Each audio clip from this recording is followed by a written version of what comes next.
Hey everyone, Midits here. I play video games. I know. But one thing that I gained appreciation for is physical copies of games. Before, I would just digitally get games since it was much less of a hassle, but now I much prefer getting physical copies because it's a great experience getting to hold the games in your hands, and it's just as great seeing your collection of games slowly build up over the years. So in today's video, I want to do an overview of my game collection, and maybe also get a chance to talk about some games I really love. I hope you all enjoyed today's video. Let's get straight into this. First console where I had games to play was my older brother's PlayStation 4. To be honest, there's not an incredible amount of stuff to say here since there are only 3 games. I don't even remember playing LEGO Batman 3, so there's legitimately nothing to say there. Now, I remember LEGO Dimensions, but it's not for great reasons. I remember getting to an early point in the game, and when I couldn't find a specific LEGO piece that came with the game, I couldn't continue forward. It's fully possible it was my fault, and I could have continued the game if I tried harder to solve the problem, but either way, I don't have the fondest memories of it. Minecraft, on the other hand, I have a lot to say about. This is the first video game I ever owned, getting it Christmas of 2015.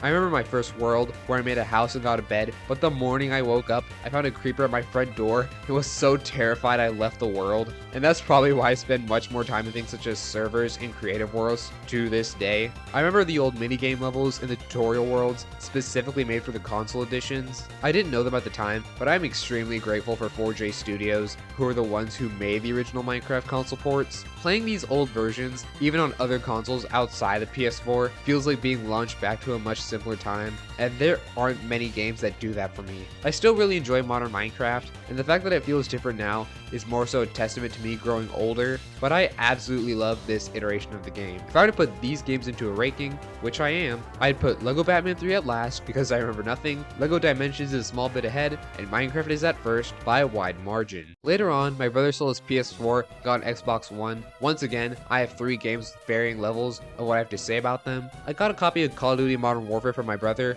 and I've never played it. I think I've only played 1 Call of Duty game in my entire life, and that was a decent experience, but I can't say anything here about this one. While I don't remember if I played my brother's copy of FIFA 20, I've definitely played a bit of this series, and plus they're basically all the exact same game. I'm a very unconventional type of player. I don't care about winning matches, playing online, or doing the story mode. I just love doing CPU matches and messing around. Most of the time, I would purposely give away the ball just so I could try and side tackle them and get a card. This would probably get boring if I did it for a prolonged period of time, but I play this game so inconsistently that it's still entertaining to me to this day. Just like with the previous console, the final game I'm talking about is a really big one that I still love to play. This is an Xbox 360 game that got re-released on the Xbox One and is the 3rd game in an incredible trilogy, Skate 3. I'm so glad that I chose to make this video since I finally get to talk about this game. This series is easily one of my favorite trilogies of all time, and I can't wait for the 4th game whenever that will be released. What makes these games so great is that they all have their own strengths, which makes playing any of the 3 entries not feel like a waste of time. Skate 1 and 2, while it has its moments, tries to be a bit more overall realistic,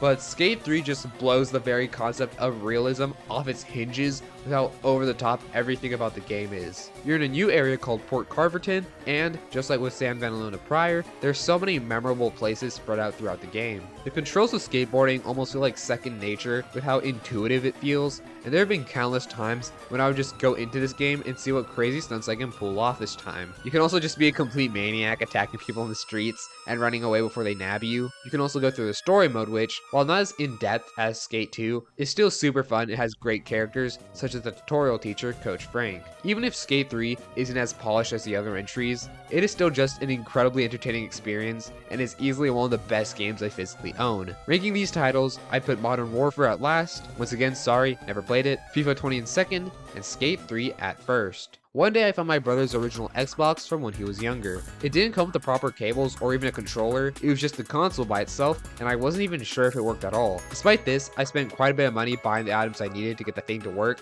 and to my joy, it did. I then went to a local store where I bought 2 games for the console, and my brother bought 2 for himself. I played the games I bought and had a decent bit of fun, but sadly I just never went back to the original Xbox. The 2 games my brother bought were Tiger Woods PGA Tour 07 and Major League Baseball 2K5. 5. Not only did I not play this game, I barely remember if my brother even played them. So let's just move on to the next two games, which I admit I probably shouldn't have bought both of these games at the same time, and that's because they are both racing games. They are both fine enough games, but I really regret not getting two titles that are more different from each other. Pocket Bite Racer is a racing game sponsored by Burger King, where you can play as Burger King characters. I definitely think that I prefer the other game I got though, Project Gotham Racing. While there's unfortunately no Batman, this is a fun enough racing game with a more grounded feel to it. I honestly hope that one day I can find the time to play more games on this console, because I know that these aren't considered the greats of the original Xbox, and I would love to try those games out someday. Before moving on, let's rank each of these games. The sports games are close together, but I'll put Tiger Woods a little bit over Major League Baseball. After that is Pocket Bike Racer. Finally at first, I have Project Gotham Racing. One thing I'll note is I also have a Sega Genesis Mini, but I can't really talk about any of those games since they're all on the console digitally. Next up though is the first video game console I fully own,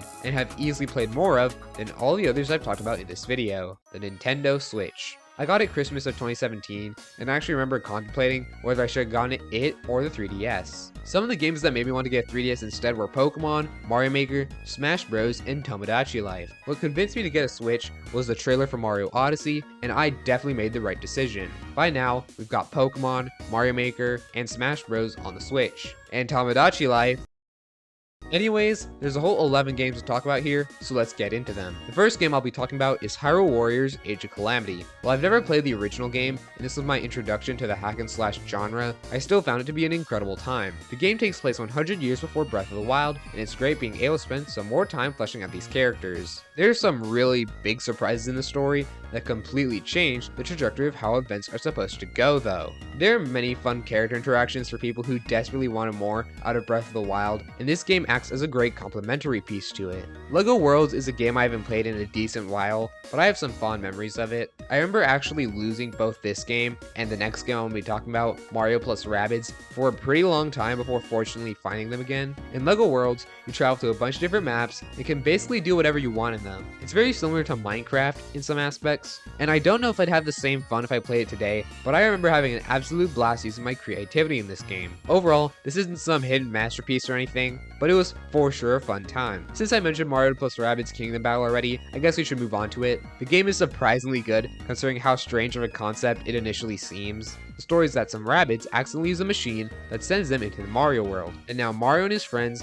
along with some rabbits that are combined with Mario character aesthetics, have to team up to fix this problem. It's a turn-based tactics game, and just like with Age of Calamity, I had a super fun time despite never having tried this type of game before. I'm going to be brief with the next few games, since I may go over them in the future. Pokemon Brilliant Diamond feels really rushed compared to other Pokemon remakes, and it honestly would have been better if we just got Legends Arceus. Speaking of which, Legends Arceus is the best next step for Pokemon, and it shows that the problem isn't that Game Freak doesn't care about the franchise anymore, it's just that they desperately need more time to work on these games. Pokemon Scarlet, in some aspects, show how Game Freak wants to grow and improve the franchise, and in other aspects, how far behind they still are from that improvement. I'm glad we're not getting new Pokemon content in 2024, because I hope Legends ZA is left in the oven for long enough. After Pokemon, we have the Mario entries. 3D All-Stars is not the pinnacle of video game releases, and it definitely could have done more to celebrate Mario's 35th anniversary, but playing the 3 games, and especially 64, was a really fun time for me. It just really makes me wish we had a virtual console equivalent on the Switch,